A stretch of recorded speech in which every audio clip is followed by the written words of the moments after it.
Hello, and welcome to another episode of Certifiably Feral. Bum, bum, bum. Okay, Kelly's bringing the energy today. I'm your host, Amanda.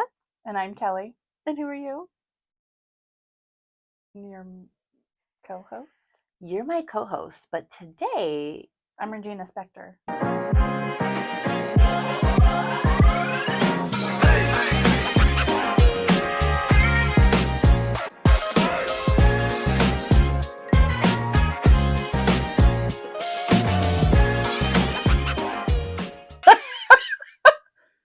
today you're in the hot seat because I am going to be interviewing you a little bit about who you are. Yay! Because we started this podcast knowing that we had a lot that we wanted to share with all of you. Mm-hmm. And obviously we're going to be bringing on guests down the road. But before we bring on guests, we want to kind of give you guys an opportunity to get to know us and who we are and our backgrounds and what we do and our professional lives and all the other things that lie beneath the surface. Dun, dun, dun. Dun, dun, dun. Maybe that's why I felt inspired to say blah, blah, blah. Before we dive in, though, we have a lot of things we have to talk about. First of all, change of venue. Change of venue. Not important things. We will also talk about important things, but change of venue. Change of venue. To start with. Where if you are we? watched our first video and your thing is, now we are in a new spot. This is our office. We have this incredible little office space in Spokane. We share the basement of an office building with the coolest people. Mm-hmm. We have an energy practitioner down the hall. We have a couple of estheticians. We have a massage therapist. And it's just the sweetest little spot. And this is our magical spot. I opened this office 2.5 years ago. Oh my God. Has it been that long? I don't know. Did you just have an epiphany? In April, it'll... Maybe it's almost 2 full years. Okay. I don't know. Anyway. It's been a while. It's been a minute. And I just made this office with my whole heart. And now we share it. And I got to come in with my whole self. Yes.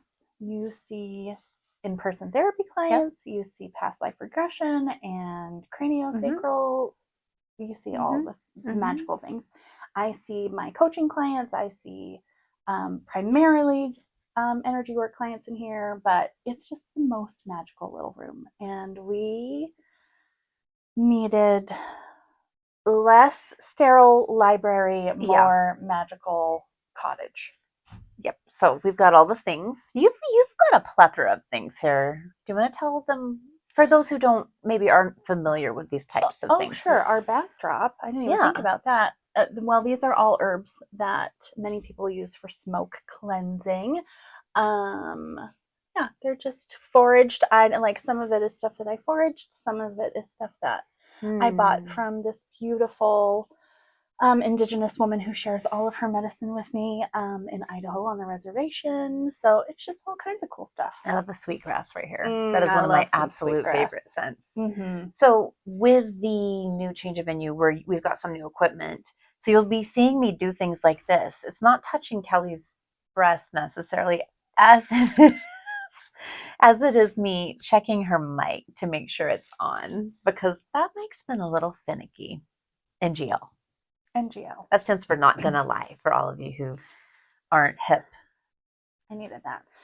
The only other downside of being here, I'm just realizing, is if there's noise in the hallway, you may hear a little bit of our surroundings, and we don't really give a shit because you're just here with us having a chat, and that's just how it's going to be. This is not a professional studio, because we didn't like that.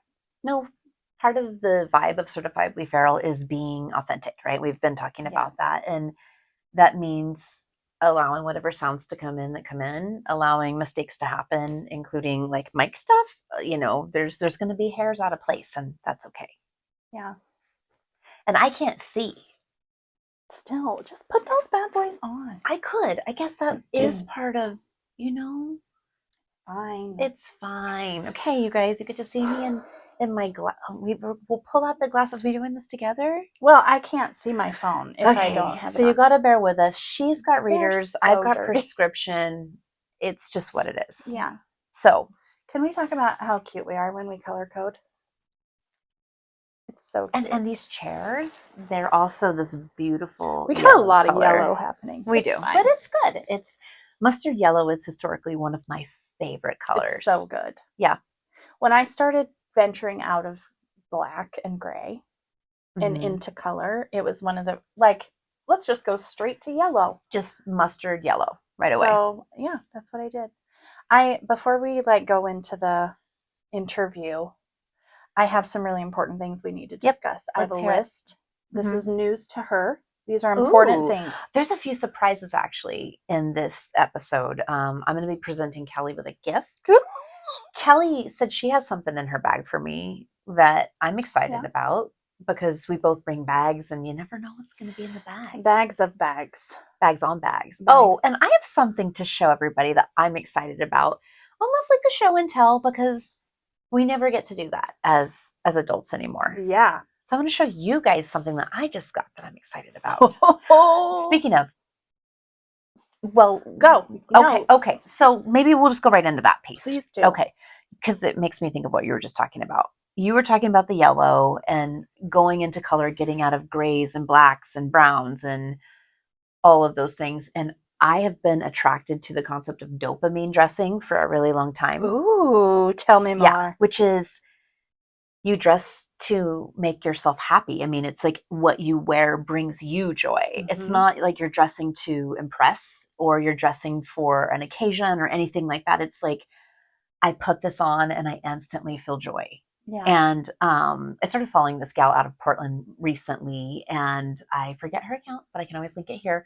But she's all about dopamine dressing, and she wears pinks and greens and yellows. And I connected with her because I liked some glasses that she had, which I think I'm going to order. They're blue and they're like aviator style, but they're kind of thick. And she sent me back the link for it and everything, and like a 20% off thing. But I just love it. And I'm really trying to do that. So yesterday I went shopping. I saw these on Saturday, and I'm not someone who really splurges on shoes usually. I'm not a shoe like person. I tend to, honestly, it wasn't until maybe 6 or 7 years ago that I actually started like buying myself things that brought me joy. I was always like very conservative in how I spent. Yeah. And I think that's from being on a budget, being married, and old patterns in my family, you name it. But I was like, I found like a jacket that brought me complete joy. I call it my Penny Lane jacket. And it's got fur right here. It's like what Penny Lane wore in the movie Almost Famous. And it was just chef's kiss. So yesterday I went and I bought these. Can you guys see these? Am I doing it right? They're so good. They're Asics. Like, check it out. No, they're Adidas. Are they? What are they? Yeah, they're Adidas. Adidas. And these are my strawberry shortcake socks. Oh, God, it's so good. But the shoes actually have real fur on them. So it's so good. If you have been listening to the podcast so far, only listening and are not watching videos, I just found out that we can put the video on Spotify as well. Oh, yeah. Okay. So I'm going to look into how do we do that for those of you who like to listen on Spotify, but also this is on YouTube podcasts to watch. And if you only listen, please consider watching because you are missing mostly my facial expressions. They're pretty golden. And you're missing my shoes. So for those of you who didn't see them, they are a beautiful leopard print Adidas with forest green laces. And they're like fur. And so I'm being very careful with them. So, but I feel like a kid who has brand new shoes and you want to show everybody. Yeah. How high can you jump in them? I don't know. Maybe I'll show the lady up at our front desk how high I can jump. Okay. I love this. I love dopamine dressing. Yeah. And I love that your shoes are the dopamine. They are the dopamine. I also dress for my parts. So in therapy, internal family systems parts work. A few years ago when I was deep in the thick of internal family systems therapy, parts work, I started dressing for which of my parts needed the most love and care that day. Like if to this day, if you go in my closet, it's like, hi, soccer mom, and like string of pearls, and also like Guns N' Roses t-shirt and, you know, whatever. Mm-hmm. And I literally was like, okay, girls, time to get dressed. Open the What do you closet. need? Who needs to pick today? Who needs the extra Yeah, love? And that's like this shirt actually. It's I one of love it. my cowboy shirts. Which age is that? Oh, this actually works with a lot of ages. My cow. I mean, of course, my little girl self. She would have loved a cowgirl, and also like my 20 somethings that needed to be funky and free but weren't. Yeah. And now they get the chance to. I love that.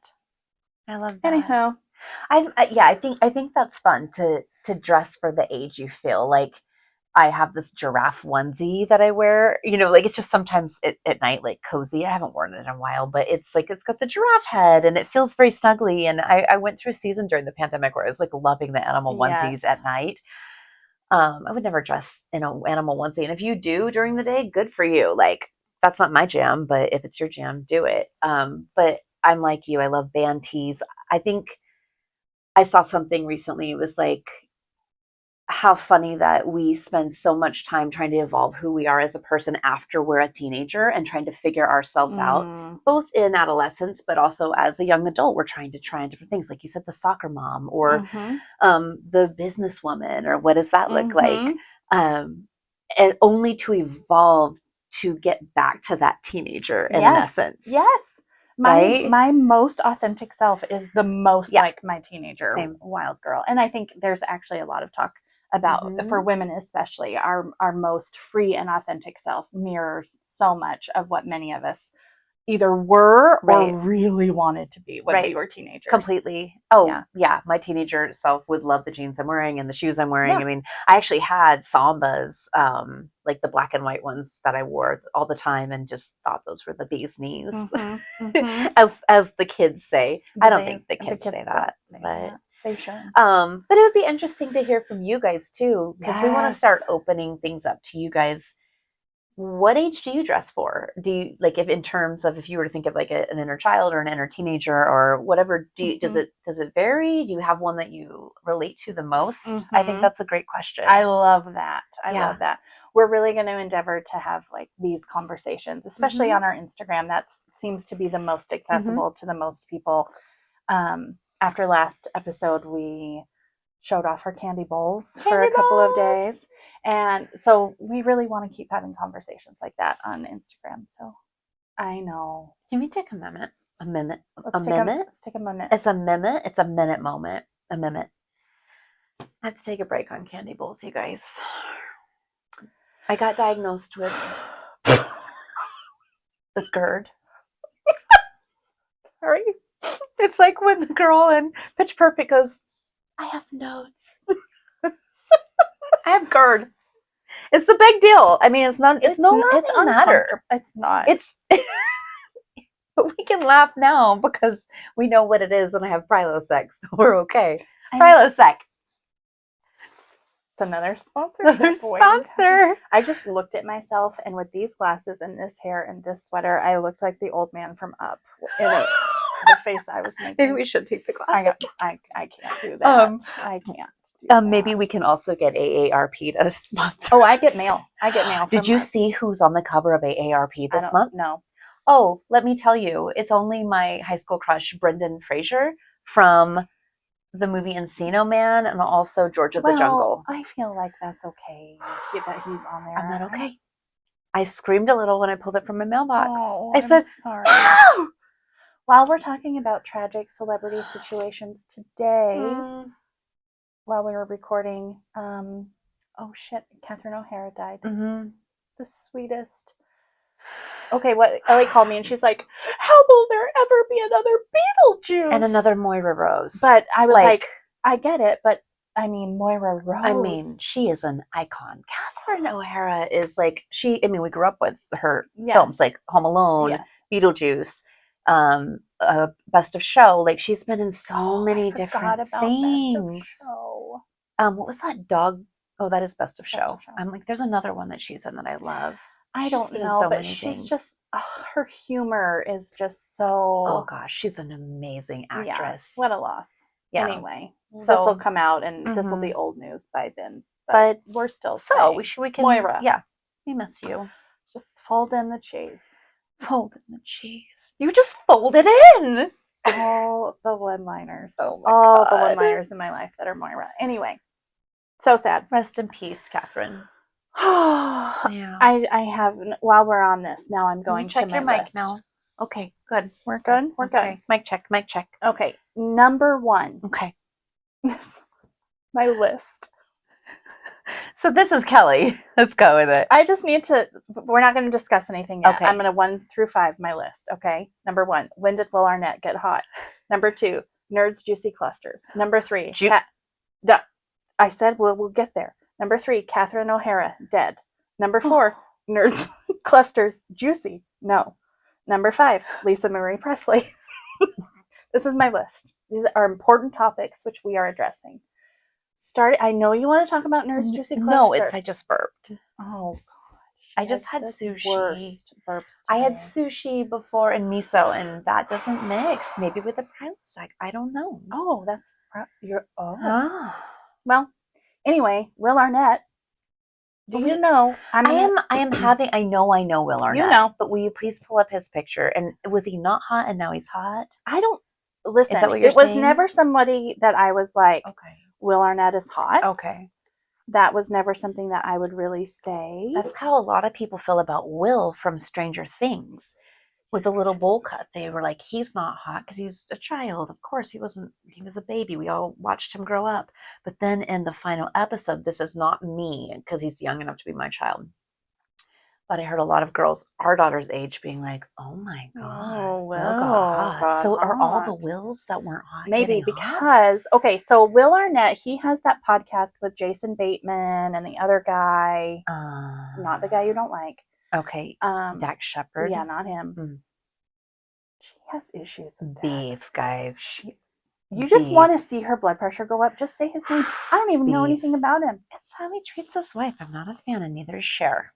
Well, if Cher don't like him, then tells you something. Anyway, I just want to see the photo. Will Arnett, throw a goog on it because you will see. Okay, did you just say throw a goog on it? Yeah. Is that something you say? That's my family. When you want to Google something, you throw a goog on it. That's what you do. I love that. It's good. Throw a goog on it. Throw a goog on it. Could you also say get googly with it? No. Oh. Well, get googly with it, guys. Okay, here's Will.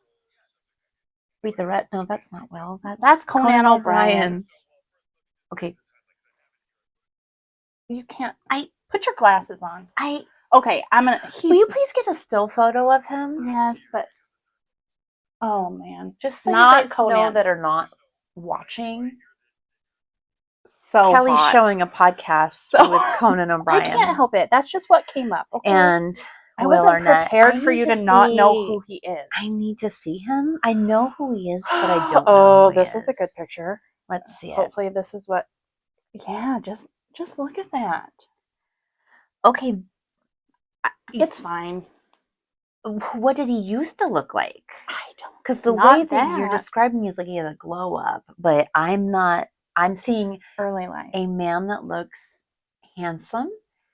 Not my cup of tea, exactly, which is fine. I'm not saying. I'm just saying, like he used to be, like he would be. Oh, that's not quite it for me. Yeah, like it just dorky looking guys. Anyway. Okay, now they all just look the same. Maybe he's always been kind of hot, and I didn't you just noticed it. So Will Arnett, if you're listening, I'm kind of hot. Kelly, I'm getting embarrassed about it. I don't know, Kelly, because Will Arnett is probably listening, and he's going to be offended. Oh, Amy Poehler was his wife. Are they not anymore? No, split. Amy Poehler just did a wonderful episode with Claire Danes. I love Claire Danes. And this is so funny. They did a cute little promo for their podcast. Her and Claire were skipping down through a studio or something like that. And Claire grabs her hand and takes this masculine role. And Amy's looking at her all cutesy. And then someone wrote in the comments, "My so-called wife." Oh, and I was my God. Be still my beating Teenage heart. That's cute. I love Claire Danes and so many different things. Okay. Maybe he has more hair now. Okay, let's see. Okay. He had a bit of a glow up. Show the photo. A bit of a glow up. Here's what it is that men sometimes get a little more rustic, a little more chiseled, older. A little more. They're the features. Same with women. I think we can get a little more chiseled in our just jawbones. A little nerdy. Just a little. Yeah. I see that. I see that. And throw a Google on it. Look at some young photos. Compare them to new photos. Get googly with it. But the important thing was I wrote down I was angry. I needed to know when did he get hot because nobody told me. I think he got hot when you noticed him for you. And it's just recently that he got hot then for you. You're right. Now I appreciate it. I mean, that was really interesting to me, but even more interesting are these juicy nerds. And there is Nerds Clusters. Thank you. We are now the official spokespeople of Nerds Clusters. Well, actually, nerds did comment on my post. Yeah. And then I was like, oh yeah, I didn't say anything because we're not like I said, we're not like, oh gosh, we need sponsors. But I was like, oh, thanks, nerds. Yeah, we're having fun. We have a podcast. And then they said nothing. They looked at our numbers and they're like, oh, you have 108. You have 5 followers. It's fine. It's okay. We love every single one of our 5 followers, which is now actually we now have a few more listeners than just our husbands. So yeah, do you know how many people 108 people are? Shout out to all of you listening. We freaking love you. Okay, Nerds Clusters. They have one that is juicy inside. So you know how like Gushers, you bite into them, they have it. Nope. Nope. Jim bought them for me. He was like, honey, look what I found. I don't tell him. But I was like, okay, I'll try them. That's so exciting. I knew what this was going to be. That is not allowed in the candy bowl. That is 3 very different textures. Chewy, crunchy, yes. Chewy, crunchy with a squirt of something. Hard pass. It's instantly giving me circa 2003. Wow. 2005. When I was pregnant with Macy. Watermelon coming up the second time. Oh, you're choking down a gag right now. Yeah. It's giving the juicy bile. I can't. Oh. Nope. Do you remember those candies? They start with a Z, but I can't remember. Zots. You put them in, foam. They foam. Should we? No, I have GERD, but you should. Next session, I'll bring some and Kelly can try them for you guys. Cute little friend of mine, Wendy, not Wendy upstairs, different Wendy, messaged me and was like, I really want to send you guys Jell-O and Nerds Clusters now. Where can I send a care package? I was like, oh girl, don't encourage us. Encourage us. How sweet. That is so sweet. And now we have to add more things to the things to try. Yeah. Well, and I'll try. I do feel like you should probably try. You can do like wine tasting. You can try it and then spit. Like, I'll have a little, I'll have a second bowl for my candy bowl. My candy bowl's been pretty tame lately, so it's more like very gentle candy bowl. It's nice. I kind of wonder if gingers. I did buy some gummy gingers. I have gummy gingers actually. They're lemon flavored. I don't feel like this is going to be a long thing for you, GERD. It's going to be a short. It is. I honestly kind of wonder if it was the sour candy that did it, because I kind of went high. Like I got into it, not like a lot, but I have a delicate constitution, as Kelly says. Yeah, that's the term we say. It didn't used to always be that way, but chronic illness brings on those things. So I have to be cautious. You do. And it's fine. It's fine. That was a Cynthia for you. Okay, that's all I have. Yeah. Are we good? We're good. You were good. Now I'm paranoid about it. So that was your list? I mean, I stated a couple of things twice, so apparently they were important. Juicy nerds. No.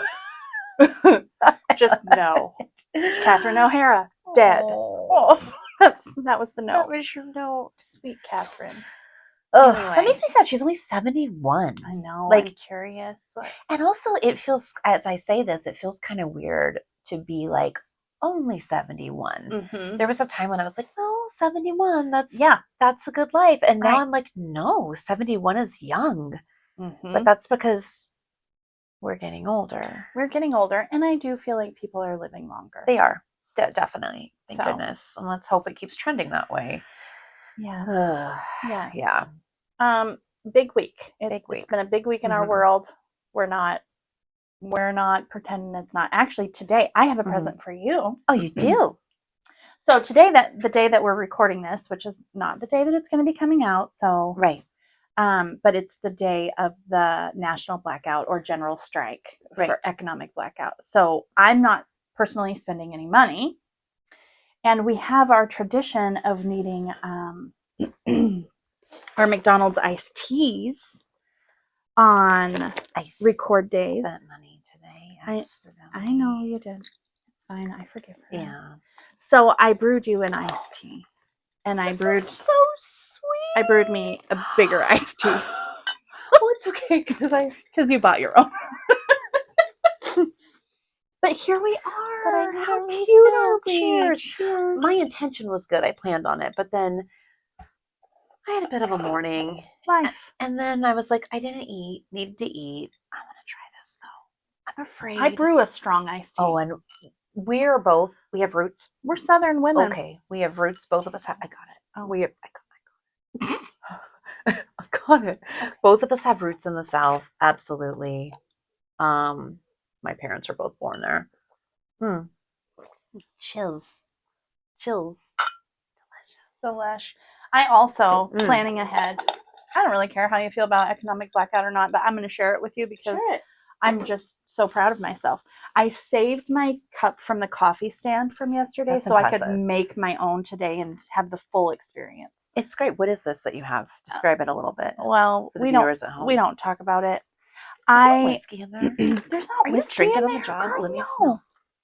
Is it Red Bull? Yeah. Yeah, I smell that. I have an addiction. I am allowed to have one Red Bull a day. Wow. I don't tell. My doctor said, fine. Well, but Keli, also, we have to talk about something. Okay.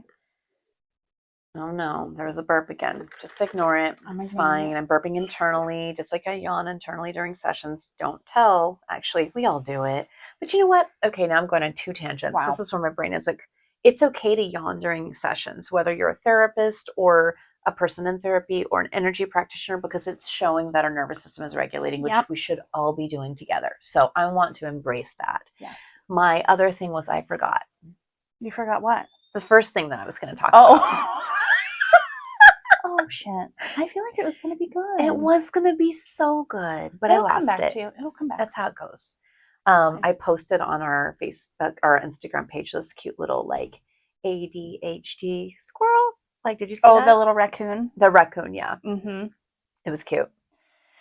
Yeah, I re-listened to last week's episode again today to prepare because I was preparing. I'm a preparer. She's a prepper, but you know, not necessarily like corn in the basement, cans of corn. Maybe. I lost it. Oh, I was listening. I was like, girl, you lost it a few times there. Here we are. Losing it again. It happens. Anyway, back to the state of our world. Oh, yes. We are. Yes. You know, it's okay. Mm-hmm. It's okay. We've been focusing a lot. This isn't what I was going to talk about, but I read an amazing essay this week on Substack, and it was on joy as resistance and joy as resilience, which I can also link below. The woman's name is Jamila. I'm forgetting her last name right now, and I can't check my phone because we're recording on it. But she's incredible, and she is a powerful writer who wrote about how we have such an important role to play in the work that we're currently doing to bring in joy and bring in hope and bring in song and bring in whimsy. And I think that's something that we're trying to do with this podcast, even though things feel heavy at times, bringing in the lightness and remembering to play and remembering joy as resilience. Yeah. So solidarity as we... Yeah. I'm proud of you, though, for being really conscientious about today. Thank you. Yeah. Thank you. I mean, you know, there's times where I feel like there's just not much I can do. And so when I can, I'm going to do my best. Do your best. So this was one that felt very doable. Yep, it is doable. And I will not be doing that for the rest of the day. I'm trying to. I don't have any, I bought everything yesterday and I don't need any more shoes. So we're good. Good. All right, where's my present? Is it time? Yeah. Or do we have to wait? No. So close your eyes. Is it Nerds Juicy Clusters? Girl, I'm going to do that to you. Close your eyes. Okay. Am I going to cry? You might. But this is a present that is actually has a funny story behind it. It's something for both you and Jim, your husband. Oh, sweet Lord. Go ahead. Oh. It's perfect. Show the camera. It's so perfect. Oh, yes. So for those of you who are not watching, this is a sparkly sequined frame that is pink. It's going to match our bedroom so well. And it's me and Kelly in our glasses. This is one of the like kind of promo pictures that we did unconsciously for our podcast with our glasses down on our nose. So I got that because I don't remember when it was. It was before Christmas or around Christmas. Yeah. Jim, Kelly's husband, like said something. I don't remember, but he was like, he called me. Was it Amber? Amber. He's like, oh, or no, he said, which Amanda? I can't remember. Something came up and he's like, I can't keep track. What's her name? Amber or something like. And she was like, excuse me? And Ellie was immediately pissed. She was like, Dad, that is Mom's best friend. What the fuck? Like, figure it out. So I told Jim, I already told Kelly, I'm like, I'm going to literally get a heart frame with my face. But then I decided it should be both of our faces. And it's going on their bedside so he never forgets who I am. Jim? That's right. It's not a hard name. Amanda. It's just not. Amanda. Amber. It wasn't well, you. I had beef over that because that you was should like have beef. Nothing's wrong with the name Amber at all. But I have beef with the fact that I often got called Amber growing up. Here's the deal. He doesn't have a good memory. Oh. He has the amnesia, like on a soap opera. Yeah. I mean, it's mostly selective, but you know. Does he have perimenopause too? Something. Anyway, we love him, and he obviously knows your name. He was having a pause moment. Bless his heart. He loves you. Anyways, I want a picture. I expect a picture of you on our bedside. I expect a picture of your bedside with that frame on it. You're getting it. Do you have 2 nightstands or 1 nightstand? We don't actually have nightstands. Oh, you have That's the thing okay. We have the thing behind us that all the important things go on because we have a pretty small bedroom, and that's just how it worked out best. So it'll actually just be right above us, looking over us. Don't worry, I'll face it down in the naughty times. Okay. Just like when we're eye gazing, I'll put it down. Kelly said something earlier to me. She goes something about intense eye gazing before sex. And I was like, do you do that? And she's like, no. And I was like, but I think she should. She's like, you should do that. And I'm like, but do you? No. Well, why should I? It sounds like a good idea. So do you say, I'm going to reward you with 5 seconds of intense eye gazing before we engage in intercourse? I don't say anything. That's what I would say if I were to engage in reward you with 5 seconds. Or it could be 20, whatever. I don't want to talk about this anymore. I'm done. Okay. I'm done. So, but I will say we are taking this swing dancing class, Kelly and I, and a couple of our other friends, and it's West Coast Swing, which I don't know if anybody noticed in the group thread that I changed our names to the West Coast Witches. I've noticed. No one said anything about it, which I was like, rude. Anyways, in this class, it's mostly women, and so even the leads are women, and we kind of do this gazing thing. And when we first came in, we didn't know some of these women. So we're like dancing and we're like practicing having eye gazing too, which was a little, it's weird. It's a little different, right? I'm not an eye contact person. That should have been my first clue that I'm neurodivergent. Actually, I hate eye contact. Yeah. Do you? I do. And so it was a thing for me that first night. Yeah. I was like, but then we talked to one of the gals and she was like, oh, I don't actually make eye contact. I look at the shoulders because that tells you where the lead's going to move next and you're watching So for smart. cues. And I was So like, smart. yes, I'm sure that's why I'm looking at shoulders. Shoulders. Yep. Mm-hmm. I was used to the eye gazing. I was telling you this in the car because all of the yoga retreats and yoga things that I've done, I've been to so many different things like that where that is like a big part of the spiritual community is to do eye gazing or to have an exercise to like see the person's soul. And so I've done it, but in a room of strangers, and it was so nerve wracking at first, but then you kind of are like, well, I guess this is what we're doing. Mm-hmm. So team building exercise. No thanks. Okay. So do you want to get into it? You ready to get into it? Yeah, let's do it. You ready to get googly with it? Getting googly with it. That's not sticking. Okay. I just noticed that I forgot my microphone is right here and I was like scratching my arm into my microphone. So sorry about that. Are you still green? You see? Yep. Okay. We're golden. So I thought that I would just do a little Q&A with you today. And I think we had originally talked about doing half and half or, Yeah, but we've blabbed for 36 minutes. So yakadoodle. So we'll make this about you today. And the next time we can make it a little bit about me. How's that feel to be in the spotlight? It's fine. I like it. You do? I don't know. When I choose to be. I think it's good. So I would love first for you to get in your body. Are you in your body? You'll hear me say these things as a somatic therapist. Get in your body. I want you to notice what you're feeling. I just want you to ground in for a little bit because sometimes we can get all up in the energy. Mm-hmm. And then we're like, I should have told this story. I should have shared this moment or whatever. So, story of my life. This podcast is a blend of things. It's a blend of lightness and fun and joy. And it's a blend of you guys getting to witness us like tap into our death. Depth.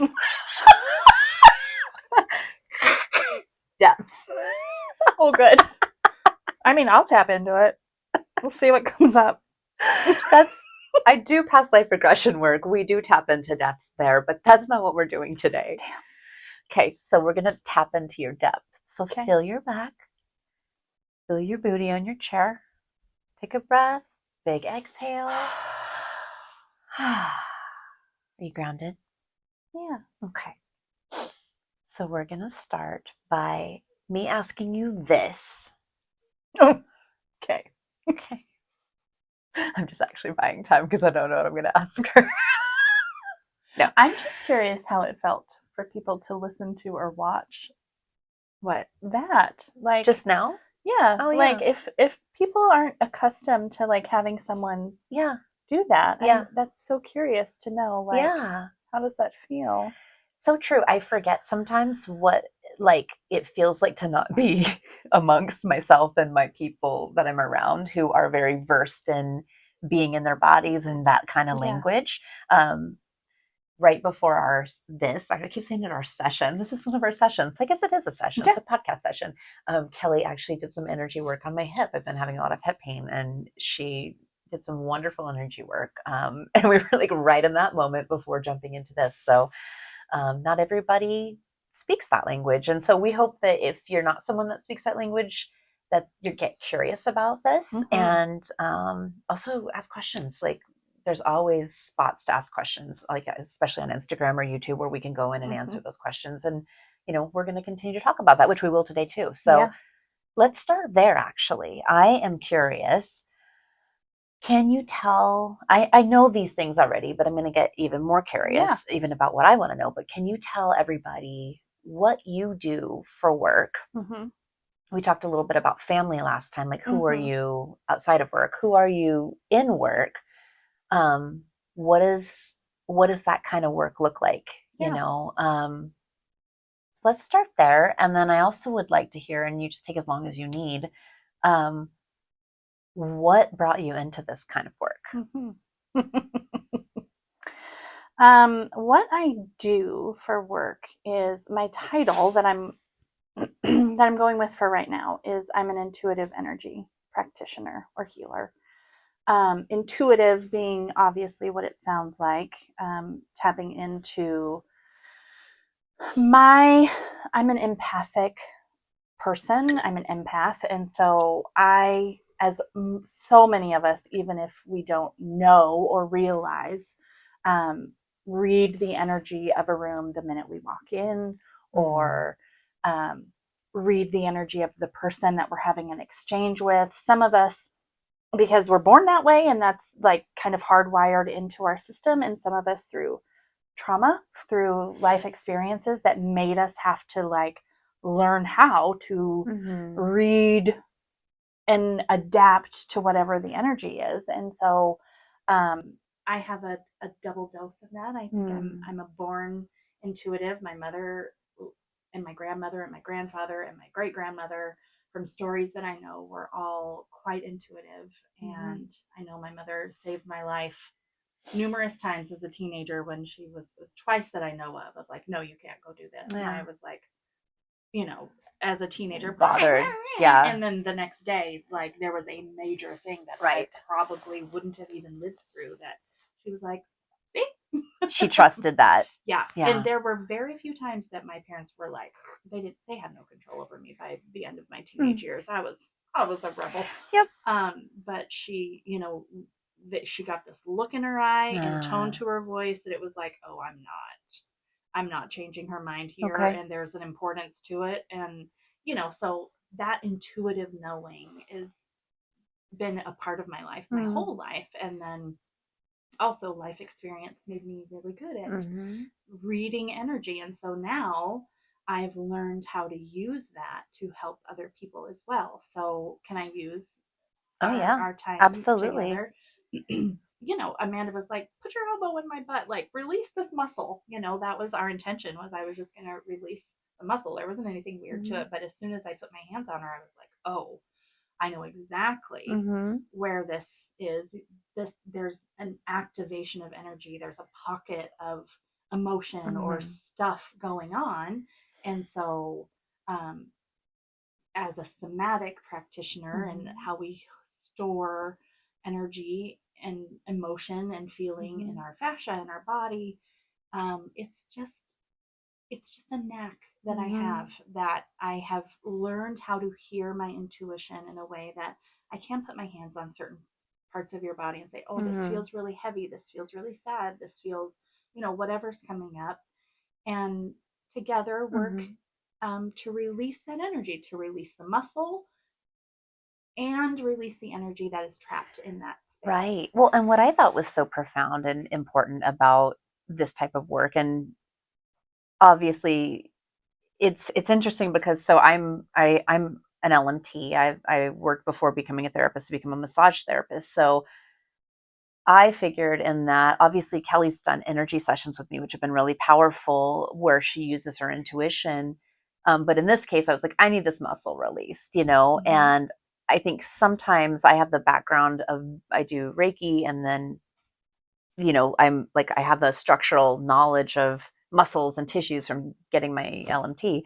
So I was going to just like put it right here and guide her, kind of a thing. And she's like, can I just use my intuition? Let me just try this. Like, can I just trust me on this? I'm like, oh yeah, go. And, she's not a licensed massage therapist, but she knew exactly what to do.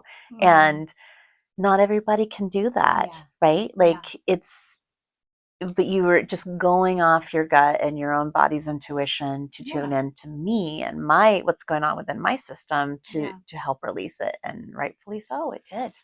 Thank you. So, I mean, that's a practical example of like what a tiny little look at what sessions with me can be. And I think the really cool thing about my work is it's with every client, it's incredibly different. And even with the same client, session to session, it's incredibly different of what that client needs, what's going on in their life.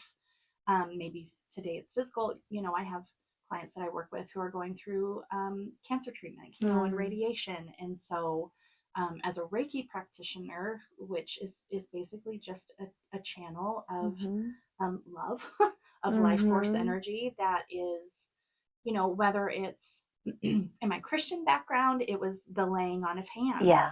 which is such a beautiful, um, it's, whatever the thoughts about different types of religion or different, backgrounds, there are universal truths Mm-hmm. that weave their way through Yeah. every cultural experience. And Every belief system, every yes, religion, every culture. It's, yeah. yes. So, Reiki or the laying on of hands or channeling love and channeling Mm-hmm. high frequency energy Mm-hmm. meets people, people who I have a gal who comes shortly after her chemo treatment. As soon as she Mm-hmm. can, she comes in because it's almost like it superpowers the Mm. effects of the chemo treatment, and also it provides relief of the symptoms. Right. And she's like, it's the one thing that I won't Yeah. skip, and which is such an honor and such a privilege to me. And then there are people I work with who it's purely emotional, whether they're processing trauma that is Mm-hmm. going on currently, or a lot of my clients are working with somebody like you with a Mm-hmm. licensed mental health Mm-hmm. therapist who maybe they're doing EMDR or different things Mm-hmm. like that, and then they come to me and they're processing the somatic, getting past the mental and into the body and processing that way Right. as well. So it works so beautifully Right. together. Well, and I think there's something to your energy is very nurturing and Mm-hmm. very warm and very loving. And so much, I know we've talked about this, so many of the types of like self-help things out there are very self focused. Mm-hmm. Like you're going to mental health therapy, and I'm a different breed of therapist, I think, than maybe some. I'm definitely Mm-hmm. more nurturing and hands on with my background, but I feel like in a lot of mental health spaces, that is a piece that's missing. Right. And even with me, with my clients, even though I have this background, I'm limited within the Mm-hmm. scope of my practice of like ethically and Right. within my licensure of Right. what I can do, Right. right? Um, Yeah, you can't really embrace yeah, I your, I mean, mean, typically it's yeah, not something that's allowed right. within the boundaries of what a therapist is typically Yeah, allowed. I know a lot of a yeah, lot of those walls are are starting to shifting. come down. Yeah. But that's not a typical. But for No. me, I actually spend a lot of Yeah. time holding physically for Yeah. people. And you can, and there's not that could possibly, and it depends again on the practitioner, but that could blur some lines ethically Mm-hmm. completely. So that's why, a hug out the door is a little different than actually holding someone and like rocking with Right. them, Right. which is more of that somatic energy Yeah. practitioner work. Yeah. So I think it's so important to have people like you right now who are doing this work, Mm-hmm. because so many people are missing that. Yeah. Even when they're doing their own like self healing, whether they're working with a licensed therapist or going to a life coach or reading Mm-hmm. books about these types of things, we like physical touch and connection and getting to be in the space of someone whose intention is to help facilitate Right. healing is so Right. powerful. Right. Yeah. It's, and it's, my job is just like the privilege of a Mm. lifetime. It's, I can't, the amount of trust, It's big to say. it, yes, the amount of trust that people Mm-hmm. allow me, put into this relationship is, it's incredible. And Mm-hmm. I don't take it lightly. I've learned, this year has been about me learning Mm-hmm. really good boundaries around Mm-hmm. it, of for myself, of just how much I want to solve all the problems, and Right. I want to, I want to be there for every moment. And so I'm learning how to do that in a way that, Mm-hmm. to hold space in a way that isn't, you know, draining Yeah, emotionally for me as well, or time wise or whatever. absolutely. And that's, I mean, that I'm just being really honest about how, I went from being like, my whole identity was being a nurturing mother and Yeah. being everything that I did, my importance, my value in the world was being this nurturing mother. And some of that, for a time in my work, as we all do, it transferred into being a nurturing practitioner and Right. showing up, and that Pouring was, everything into your clients. yes. And so that it's something it's hard, but I've been so grateful for just realizing like this is a change that a shift that needs to happen so that I can show up my best self for the long term for my clients. And so they're also um, learning and facilitating their own healing. You know, as a healer, it is never my job to heal someone. It's to introduce them and uncover their inner healer inside of them. And that is like there's something that circulates called the medicine woman's prayer. And I don't have all of it memorized, but it's essentially that I'm not here to heal you. I'm here to help you remember and rediscover and uncover the inner healer in you. And that's why I named my business Love Medicine. I feel like love is the most pure, beautiful energy, and it is the most potent, and the most potent medicine is love. And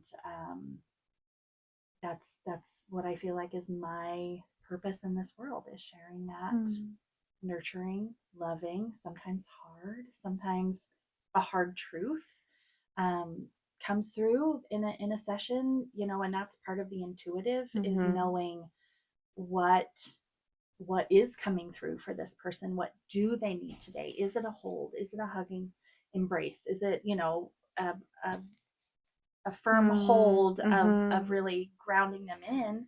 Is it a truth? Is it a, you don't have to do that anymore, you get to say no to this? Permission. Yeah. So that's not, it's this, my job is clear as mud. My job description is clear as mud. I don't have a great description of it because it's always changing.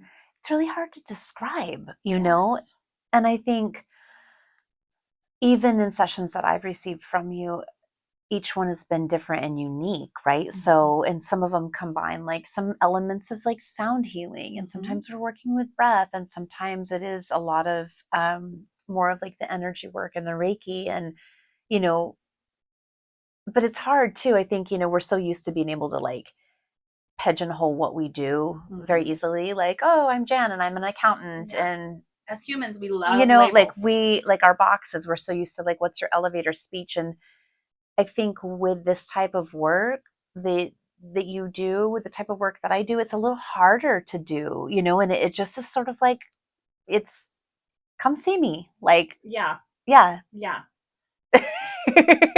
And I suggest you do come see Keli, because her work is amazing. And it's, like I said, it is the medicine that has been lacking in our world for so long. It is medicine that you would receive, you know, I don't know. I've never been, you know, an ancient civilization, but I would imagine in going to see the healers, the medicine people, you would go in, and some of most of the stuff that you do is from like your trainings rooted in that, right? Yeah. You've told me different stories, but one story that I would love for you to share, and I kind of want to know more about. You gave me a rock right before I went to walk my Camino, when you did my Camino blessing, which was like I don't know, that was when I feel like we were friends before that, but it was like, oh, this is like next level shit. Which, by the way, you guys, she gave me the most amazing experience for this send off that I could ever imagine. It was incredible and literally like such a gift. Thank you so much for that. You're welcome. Like, even though that was a while ago. So you told me, as you gave me that rock, you said you had a moment down on the river, on the Spokane River, where you were just like, you were about to like burn it all down and throw it all away. Or you had to do something different. Yeah. And I'm kind of curious about how that weaves into your story of how you got into this work. Yeah. Also, like I was talking about before, of pulling from like ancient teachings, like how did that all come together? Yeah. I really was introduced to the idea of spiritual, like tapping back into spirit. This is it's going to go a lot of places, but it will, I'm going to try to weave all of what you just asked. Perfect. 754 questions in one. Together. So I was working with a trauma therapist who also was an energy practitioner, and which was a gift in that I was mentally processing and going through trauma therapy with her, and she also brought the somatic part and a lot of things. And she knew that I had religious trauma. Between high school and my mid-20s, when Jim and I got married, and when I was 25, I was in a religious cult. And so there was quite a bit of religious trauma there. Plus my upbringing had a lot of religious fuckery in it. And when I was working with her in trauma therapy, and she asked me a question, and I've told this story a million times in interviews and different things, but essentially we were getting to a place where she said, what do you have outside of you that you can hold on to for strength? What do you turn to? And when we left the cult, Jim and I had very traditional religious upbringings, and it was within our first month or so of marriage, and he was like, well, let's just pray about it and see what God says about it. And I said, I got to tell you, I don't think I've ever heard from God. I don't think that's real. Okay. I don't believe in this anymore. And I don't know that I ever did. I think I've been faking it all along. And just questioning everything. From the time I was 18, I went from my highly controlling parents' house to a highly controlling religious cult, to being a wife, and it was just like, I'd never made an adult decision in my life. I was kind of like people who are in the military and get out, or people who are in prison and get out. And it's like, I don't know what this world is. So, we moved in, we got married, and then I moved in with him across the state, and I couldn't leave our apartment. I didn't know how to function as an adult who was just like going grocery shopping. I just like, once the walls of the cult started crumbling down, I didn't have any structure or any containment. Destabilizing. Yes. So anyway, that then having that conversation with him of, I don't think any of this. And I went to a place, really, I was an atheist for quite some time. I probably more agnostic, like, sure, there's probably something. Actually, no, I really was an atheist of like, I never really cared enough to even put the terms on it, but I was just like, it's me. It's me and me. You do you, which he always has kept his faith. He deconstructed a lot of that, the Christian part of things that we both deconstructed, and he still is. So he still considers himself. I don't know that he does now, but it's only been in probably the last year, but he still has his connection to his faith in the way that he does. But for me, it wasn't about, there wasn't really a level of deconstructing. It was more just like, done. I can't trust any of this. I can't trust me. And I always, in that environment, was very intuitive. And it was for people who know about evangelical circles, it was, a Pentecostal, holy rollers, the speaking in tongues. And there was prophecy, which is essentially intuitive knowing. And there was, there were a lot of powerful seers who it just was in an environment like that. And,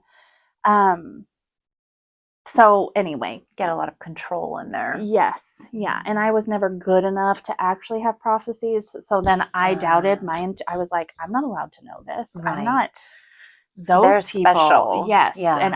And they definitely let me know I wasn't good enough. You have to, is it right? I mean, kind of from what I've seen, you have to you're called from God, but almost like you're calling from God as being, you're like told Yes. by someone. Yeah. Well, they have to confirm it. Right. God may have told you, but we'll let you know if you're right. Right. We need to talk to him first on the phone and make sure that that message was for you. Are you current on your giving of your tithes and offerings? Because if not, then you're not. Right. Right. Did you actually come 4 Sundays in a row? Because if you don't, then sorry. Yeah. Yeah. So, all of that stuff. So everything, and being in a cult, like people are like, oh, wow, you were in a cult. And I'm like, well, that was just the icing on the trauma cake. Right. Like that's not actually the worst of it or whatever. And so, when that ended and when I got to a place of like, nah, I can't trust anyone. And I played a pretty good game. Like we wanted our kids to, our families are still very much involved in that world. And, we did our best I did my best to stay in both worlds for the sake of peace and harmony and all of that. But inside I was like, nah, not it. So when I told Jim that, like, I don't hear from God. I don't think this is real. He was like, what the hell are we doing? But incredible man that he is was like, okay, that's cool. We'll figure it out. It was not an issue. What a safe space. Oh, the safest in such a big context too, right? Yes. Because I'm sure there are marriages that haven't lasted because of moments like that. Oh, goodness. I mean, even people in the same situation as us, there, many marriages that didn't make it through that, like, what do we believe? So, cut to 15 years later and in therapy and her saying, what outside of you can you draw strength from for this? And I was like, oh, nothing. We don't, I'm not, we're not going there. And so she slowly started introducing the idea of, it finally got to where she was like, well, what about, because I was like, I want to believe. I know in my knowing that there is something outside of me. I feel it. Like there's something bigger than me. I don't believe like we just, big banged and just existed. Like there you go. Went from nothing to something. I'm just looking. You're good. I'm sorry. And I really like slowly started inching. And then in one of my sessions with her, we talked about the idea of source. And she said, can there be a source without a source? We don't know what the source is, but it's just there. And something came alive in me that was like, that feels good. Like it's not bullshit. And it's also not denying the fact that I don't think I came from a speck of dust. Right. It's simple, but yet it's wide and big enough that it could be literally like whatever it needs to be. And to this day, in the work that I do, in everything, I don't need to know. Sure. It's even like sometimes when I have a knowing or whatever, and I think that's what makes me good at meeting people with where they're at, is because I'm like, we don't have to know. No. And we don't even have to agree. Like, love is the medicine. Yeah. Love is the frequency. So that's where that started for me, was like, this is the tiny little crack where light can get through, or something can start to grow in me. And that's what my spirituality is rooted in, and that's what my energy work is rooted in. It's it for me. And kind of like how my job doesn't have clear descriptions, neither does my spirituality. Right. And that's the way I'm going to always keep it. It's and pretty liberating. Yes. Right? Yes. Well, it's like, getting out of the way of all the labels and the boxes and the identities to just be like, let it be what it is. Yes. And that's enough. Yes. And to me, that is like the definition of feral. It's like, that's where that comes from. So once I started, working in therapy, and she started giving me a lot of resources of like, well, here's something that she was like, explore Reiki, explore, she gave me just so many resources to like, just see what you are naturally gravitate towards, and by this time we were getting into the pandemic.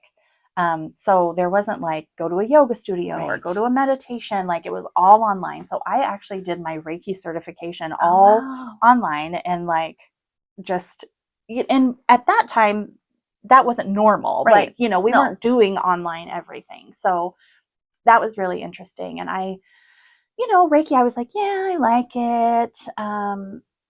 It feels good. She was not a fan of Reiki. So then I was like, your therapist? My therapist. So, which, interesting. Yeah. A lot of blurred lines there of like, we became friends. And so then we ended our therapeutic relationship because it was like, okay, this is more than a therapist now, which we have feelings about that, but that's okay.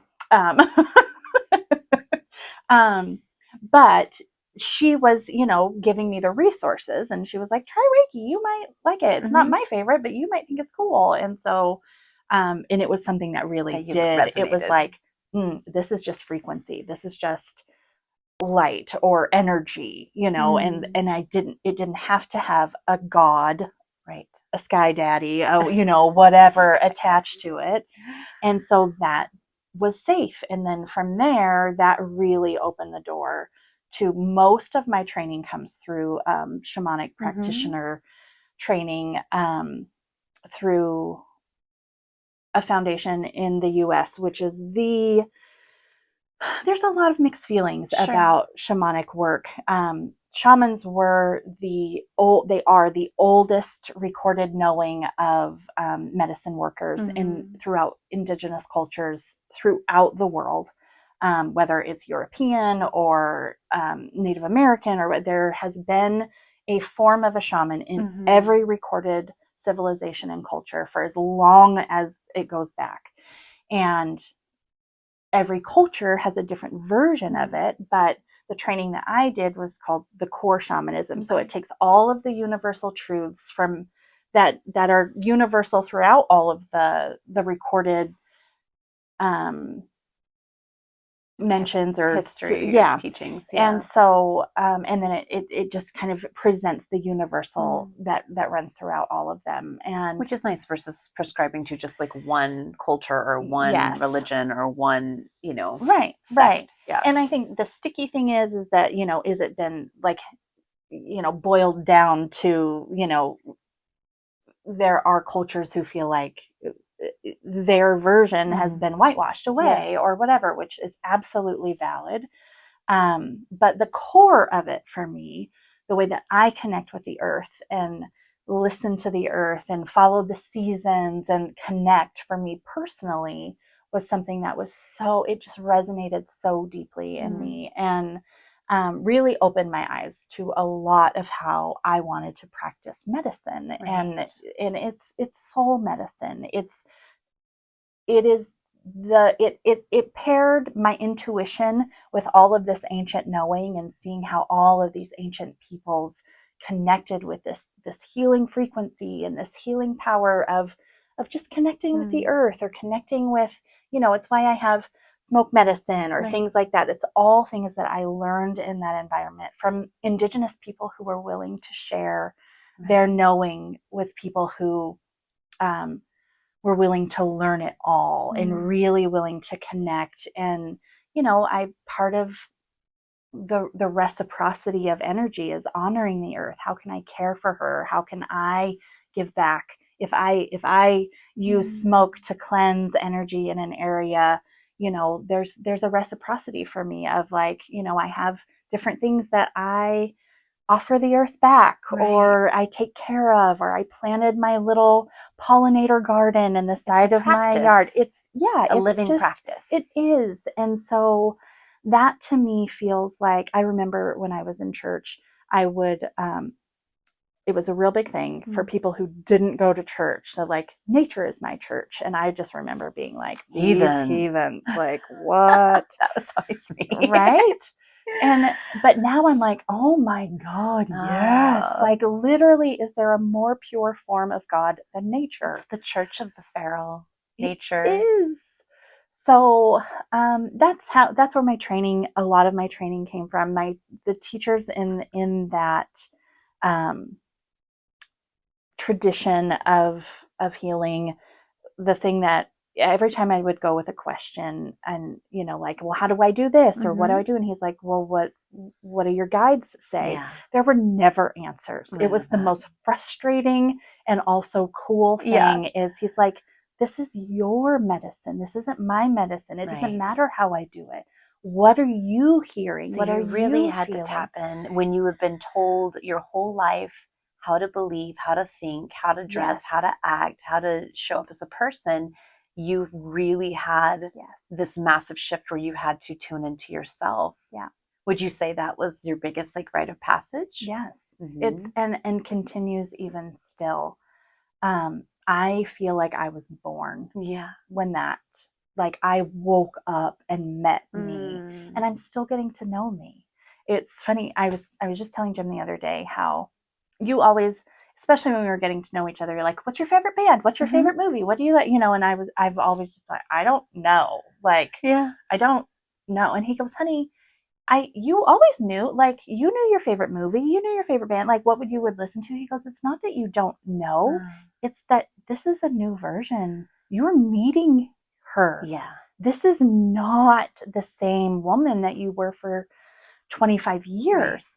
And so now you're learning what your favorite band is, what you enjoy here or there. And we were talking about dance. I'm like, it's so funny doing this dance class, you know, like I'm getting to decide, like, do I like this? I'm, you know, just all of these things over these last few years have been happening to help introduce me to the most authentic, true version of me.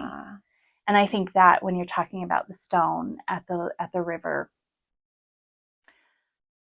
it was dark. All of this started happening in me, what I've just described, before we moved to Spokane. We were still in Western Washington. Ellie was off at college. Jordan was still, it was his first time being at home for school, and it was a lot less pressure. And I had all of this time to be investing in this, and I was deep into trauma therapy, and everything was just coming alive in me. And then we chose to move over here, and it was really cool because this is where the cult was. You know, Jim and I met here, and it's where we spent those 8 years of our life.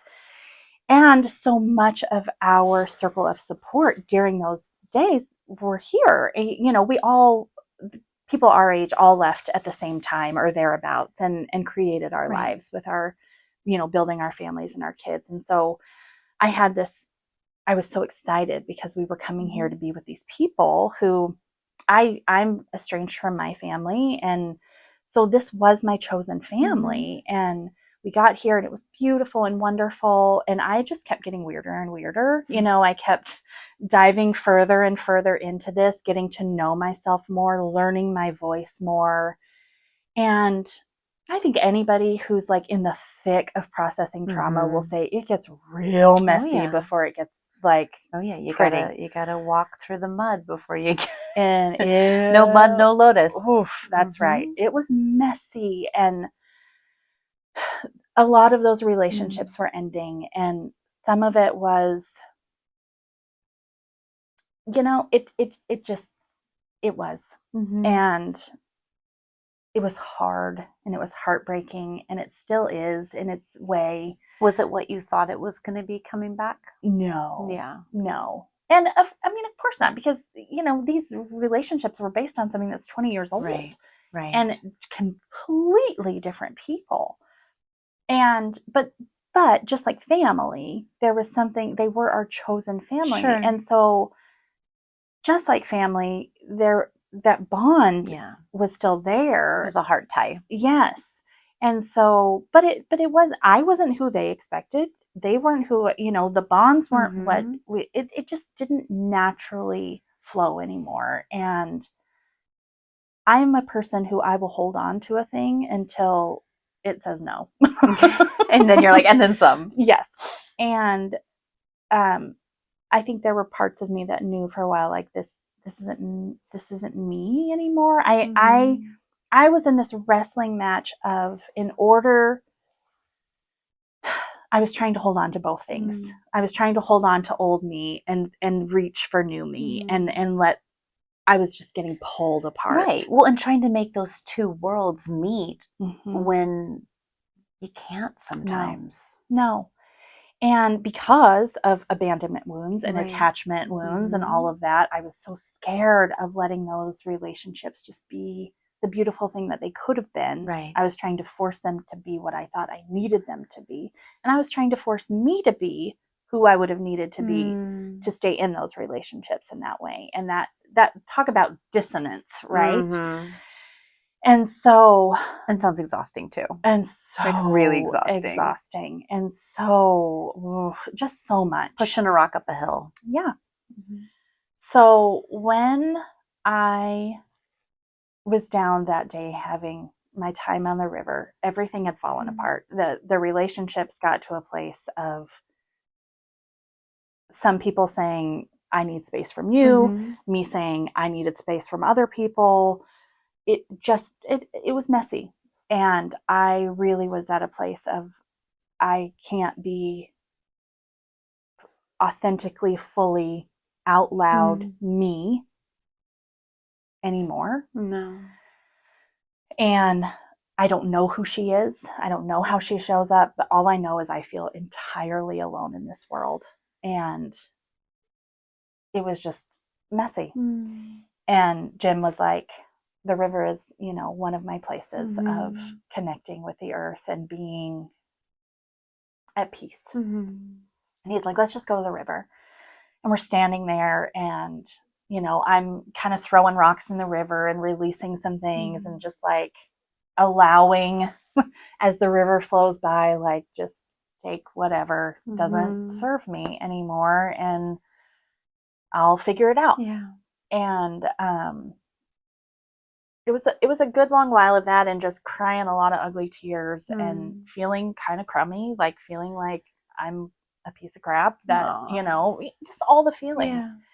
And I look at kind of as I'm like collecting myself and at the end of it, I look down and there's this tiny little perfectly round white little stone in the middle of like all of this dark rock and dirt and ick. And it was just like this little promise, this little like light in the middle of this really dark place. And it was like just the promise of there's life after this. Like you have to let go of all of that to move on. And you get to be, even if you were messy, even if you fucked up a lot, even all of the things, you get to let that be gone. Yeah. And you get to start over. You get to be you. You get to create the life that you've always dreamed of having. And that little rock was just, I carried that thing in my pocket for months. And until it was time to give it to you. I love that. Yeah. We should have it in the office. Well, you took it to the Camino. And then you brought me back.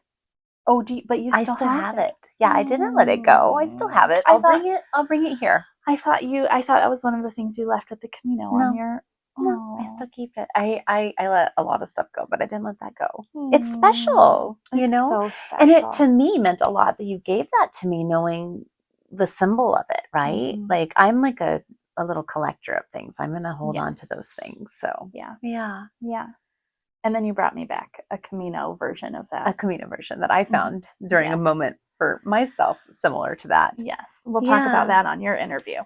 I feel like, when you're talking about this being at the river and everything, and not just that time, but all of it was like your initiation into being the feral person that you are, shedding all the layers and being like, I can't do that anymore. Like you talked about last episode of like, just knowing that I can't, that's too heavy. The domestic life, trying to be perfect, trying to hold this up, trying to be a good wife in this way that you were taught, or this good Christian or this good mother or whatever. It's like, no, like I get to do this my way. Yeah. And your work, all of it. And what does that mean? What does that look like? And I think the biggest part that I'm hearing here is like you really leaned into trusting your own self, which is the biggest thing. Yes. Yeah. Yeah. Which, it's such an easy thing to say I trust myself. It's literally the hardest thing I've ever done. Yeah. It's, and I think a lot of, I'm sure all humans, it's a very hard thing to trust ourselves. It's a big one. But I literally was programmed that I couldn't trust myself. No, it was actually a bad thing. Yes. Yeah. I remember having a conversation with a woman in my life, a mother in my life at one point who, I remember I was already in therapy and I was talking to her and she's like, well, what are you getting out of it? And I was like, well, I just trust myself now. And the look on her face, and she looked at me like I had 3 heads. Sure. And it was like I was wrong. Why is that threatening? Yes. Why is trusting yourself threatening and wrong? Yes. And my relationship with her wasn't great to begin with, but I look back and I'm like, that's when everything changed. Yeah. Well, because you were doing something outside of the box that was safe and in her mind. Yes. Right. Well, and that is so many people who I've had a similar experience with with, especially, the older generation, there have been so uncomfortable with whether it's religion or something else, like this is their safety blanket. Sure. And the way that I live and the way that I behave threatens that safety blanket. And it's like, oh no, you can't be over here next to my safety blanket. You're going to mess this all up. Right. That feels threatening to me. Yes. I think that's happening a lot in our world right now. Right. I think we can all think of evidence of that we see. Right. In many ways. Thank you for sharing that. That I know, like, I've always been, I've learned some new things too today, but I've always been curious. I know you told me that story about the river, about like being kind of at your end, but really the timeline with the trauma therapy and kind of deep diving into these other things that like lit you up inside and then how it all connected. I think that's important. Right. And what I see is someone who's like really just lit up by what she does in her life. And you I think are so brave about it all. And you know what you've said to me times where like, I don't know what I'm doing. And I'm just like, yeah, but I think not knowing what you're doing is your work. And then you pause and you lean in and you listen and then you're like, oh, okay. And then, you'll text me and you're like, I don't know, I'm just going to bed or whatever. And then the next day you're like, okay, I got to download. This is all clear, and I just love that. And I mean, I think if we all focus more, right, on like leaning into our own truth, how powerful that would be. Right. And I think that too, coming back to the therapy piece, like your own work in therapy, that is the essence of what we're doing in therapy is, my goal is to support my clients in learning to listen to themselves and trust themselves. That is just like bar none what it is. Yeah. So yes, it's perfect. Okay. So we are getting towards the end of our time, but if you were to think of like big lesson overall with where you were to where you are, what you're doing in your life and your work. Obviously we said trust, but like what would be like big picture thing for you that you want to share? I think the most important lesson for me, the thing that feels the biggest for me, is getting to a place of knowing even if I'm the only one that gets me, it's worth it. It so is. And the beautiful thing is, the more you do that, the more people come into your life that do get you. Yes. Right? Yes. Like it's okay to be weird. It's okay to be different. It's okay to fuck it all up. It's okay to have to say, sorry, I showed up in all of my whatever here. I'm just a messy human who's trying to like undo a whole lot of whatever it is. If I'm the only one at the end of the day who gets it, it's worth it as long as I get it. It's okay to keep going. And even if I don't get it in the moment, like, it's okay too. There's no, it's just not worth it to be somebody other than me. And it's not worth it for any of us to be somebody other. Like, I need just whoever you are. I just need that. It's imperfect. It gives me a gray hair. It does whatever it does. You don't charge the mics when I tell you to. I did charge the mics. We're gonna fight over this. If it weren't for the fact of my hip hurt, I would be leg wrestling her because I am the 2005 Tallahassee champion leg wrestling person. Have you ever been to Tallahassee?